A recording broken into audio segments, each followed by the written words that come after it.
Hey everybody, welcome back to Video Game Esoteric and continuing series on the MiSTer FPGA DE10 Nano project, and today we're going to be taking a look at Jotego's new Neo Geo Pocket Color core for MiSTer FPGA as well as Analogue Pocket.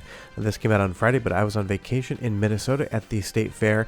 I ate a ton of food, drank a lot of beer, and I'm now ready to get back to work on Tuesday. So hope everyone in the US had a great Labor Day weekend. Leave me a comment and tell me what you did below. So basically I was on vacation and I was not making videos, so we're going to take a look at Neo Geo Pocket Color today. And it's definitely a mixed bag, pun very much intended for a golf bag here, but it's awesome to have this core now in beta.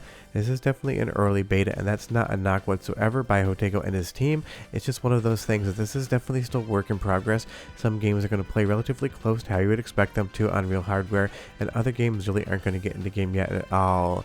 Now the good thing is on Neo Turf Masters here, you can play the game, but apparently the D-pad just isn't strung together correctly because you can't actually aim your shot. Big thanks to Andy D for helping with some of this footage as well. And surprisingly, you can get pretty far into a game of golf without actually being able to aim. Sure, you're going to end up in a situation where you're pretty much in trouble. For the most part, the game is going to auto-direct you as the direction you want to hit, so you're set up pretty well. But that is the reality of the current beta core. Some games are going to be totally playable, other games are going to have some control or graphical issues, and some games are definitely just not going to be playable yet. But it's awesome to see this core finally out, and now we can track the progress as this thing updates, because I'm sure in a month or so, maybe even less, you're going to see a new core come out that's going to fix a lot of these problems. And if you've never played Neo Turf Masters on the Neo Geo Pocket Color, it's every bit as good as the Neo Geo AES and MVS game. Still the greatest golf franchise ever made. Now moving over to Metal Slug, you'll see here the colors do get out of alignment, and that's definitely not the correct color palette for Metal Slug Second Mission, and you will notice that in some games, either the colors are going to glitch out for a brief moment in time and get back to the right color palette, or sometimes the problem will stay there for maybe 10 to 15 seconds. But as far as the playability of Metal Slug Second Mission is concerned, it definitely is playable. Now do be aware that none of these games, as far as I can tell, have been tested from start to finish, so I'm really not sure at this point in time if you can just sit down and play Metal Slug Second Mission until you see the credits scroll, because this is still just the first launch across the bow for Neo Geo Pocket Color, and it seems to be, for such simple hardware as far as power is concerned, it definitely is difficult to get working in FPGA, but Jotego and his team have done a great job getting us this far, and just like every other core he's definitely made, it's going to end up being amazing in the end. And that is the reality of playing around with beta and test cores. It's not going to be perfect, it never is, but to get to play around with a work in progress core, it's fun to see just how these things are built. But honestly, if it's not for you playing around with something that isn't finished, just wait for it to be done. My guess would be maybe in the next 2 to 3 months you're going to get a Neo Geo Pocket Color core that is basically one-to-one with the real hardware. You'll see here every once in a while when you do destroy an enemy, the sprite is going to glitch out ever so slightly.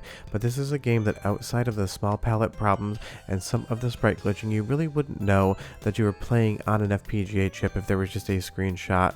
The colors look good when they are correct, all of the action is here, the controls seem to work perfectly fine, so it seems like different Neo Geo Pocket Color games do different things with the hardware. Some of them are just going to present with minor glitches, other ones are going to be unplayable, so you can kind of just play around with the library and see what works for you if you do feel like testing. But do be aware, and I like to remind you guys this because some people do get confused, this is for Jotego beta members only right now, members of his Patreon. So if you're not a Patreon member, you might see this core come down if you have the downloader set up and update all, but you're not going to be able to play it without that new beta key, so do keep that in mind if you're wondering why you can't actually play the games. Now let's move over to Sonic the Hedgehog, a really fun game on the Pocket, and honestly it's one of those things, visually you wouldn't really notice anything is off here, but the control has a slight problem where things just aren't working properly. But I'm using this game not just to show you what the graphics look like when they are doing everything correctly, but also as a sound sample of the current FPGA implementation of the sound hardware. So go ahead and listen for 45 seconds and I'll come back and show you a bunch more Neo Geo Pocket Color tests.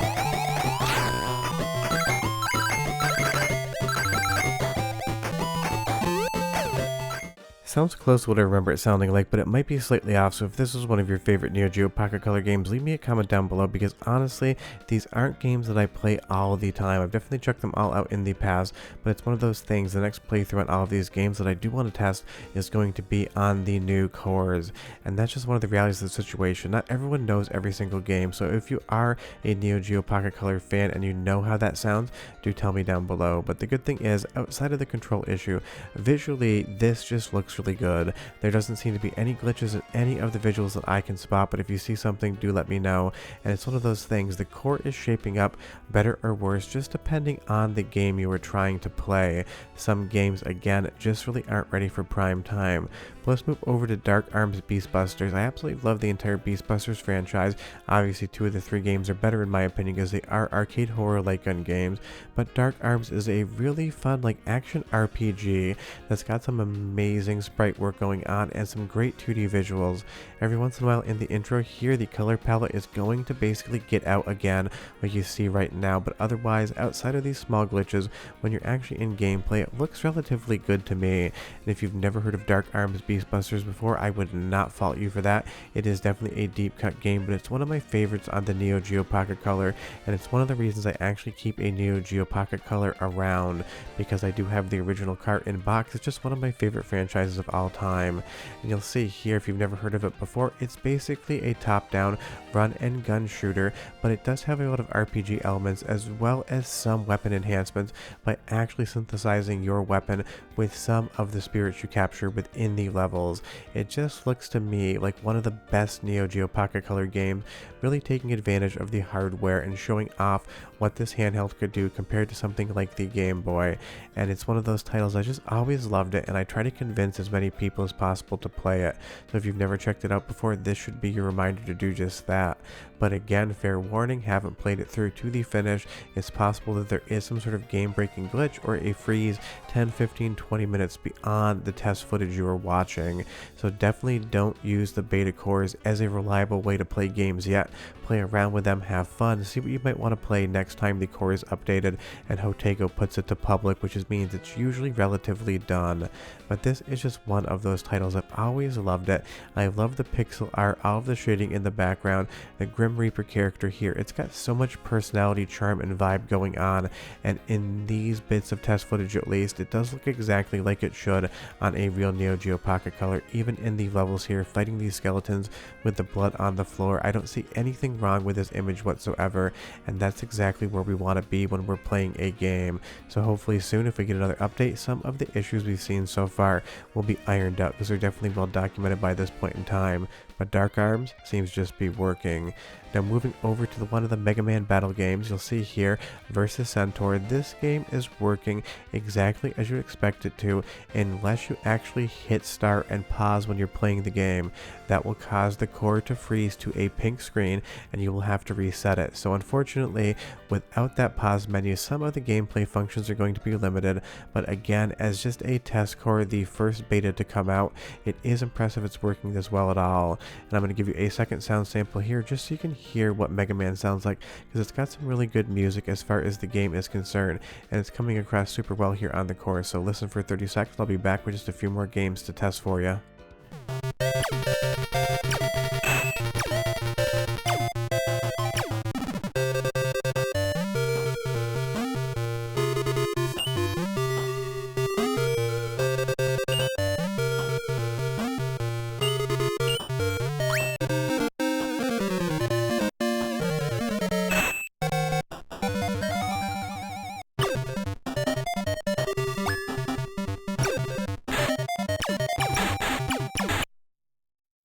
And if you're wondering what that pink screen is there, that's what happens when you hit the start menu and you try to get into the actual in-game menu. The core is going to freeze. And before you leave the comment down below, I know this is Rockman, not Mega Man as far as the title is concerned, but I'm always going to say Mega Man. It's just what is in my head. But visually, this game seems to be working relatively well. There seems to be a couple of stray pixels up at the top of the screen. That black bar there seems to have some alignment problems, but honestly, that might be in original hardware. The thing is, my Neo Geo Pocket Color is not screen modded. I kept it original, and the screen quality quality is decent but not great, so actually trying to detect fine issues can be very difficult. So if you do have a modded Neo Geo Pocket Color and you want to take a look at that pixel right there for me, do check that out and tell me whether or not that's supposed to be in real hardware or not, because when you have clean HDMI out, it's going to be one of those things. It is much easier to see things that could already be there. And if we take a look at the next game in the list, and of course you're going to know what that is almost immediately, unfortunately SNK versus Capcom, the match of the millennium, does not get into the game. You can go through the menus, you can kind of play around with the character select screen, but unfortunately when it tries to actually get into the gameplay, it just isn't going to be able to do so. So this is a game right now that unfortunately wouldn't be playable whatsoever. Sure, you can see it's getting close. Once you actually try to play, you're just going to freeze onto that white screen. And again, all of the options menus are toggleable. You'll be able to navigate everything here, but there must be some call to the hardware when you actually get into the gameplay that is just not strung together correctly on the current core, because this was one in testing. I checked it out in the background as well. The Andy D was never able to actually get into the gameplay. So unfortunately just one of those things, not quite ready to play yet, but hopefully it will be soon. And Jotego did say in the email when the core went out that this was very early and there was a lot of problems that were known about, so honestly I'm sure there are things that are going to get fixed soon. Puyo Pop, a super fun game. This one just seems to work. I really didn't notice anything fundamental in any of the footage or gameplay that made me think it wasn't just working correctly. So that's kind of what you're going to experience with the new Neo Geo Pocket Color core. Some games are going to be exactly like real hardware would be, other games aren't going to work whatsoever, and the majority of the games are kind of going to be in between those two, working perfectly and not working at all poles. But that's just kind of how these things work, and even the Neo Geo Pocket Color adapters on Analogue Pocket using Analogue's own cores can experience some problems. So it seems like Neo Geo Pocket Color must just be some very confusing hardware, because it is one of those cores that still seems to give people a little bit of trouble.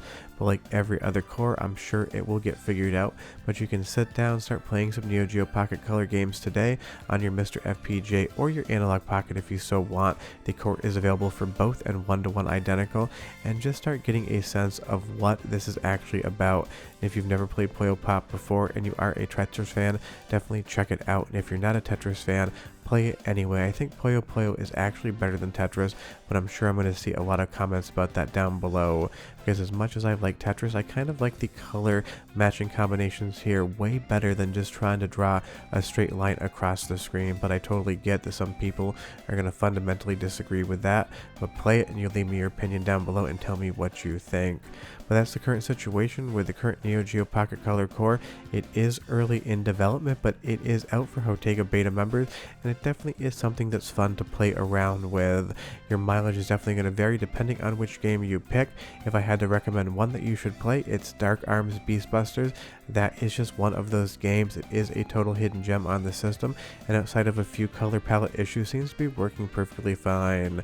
Leave me a comment down below and tell me what your favorite Neo Geo Pocket Color game is. I would be curious. Next time this updates, I'll do a new video. We're done, and I'll see you guys next time. Bye bye.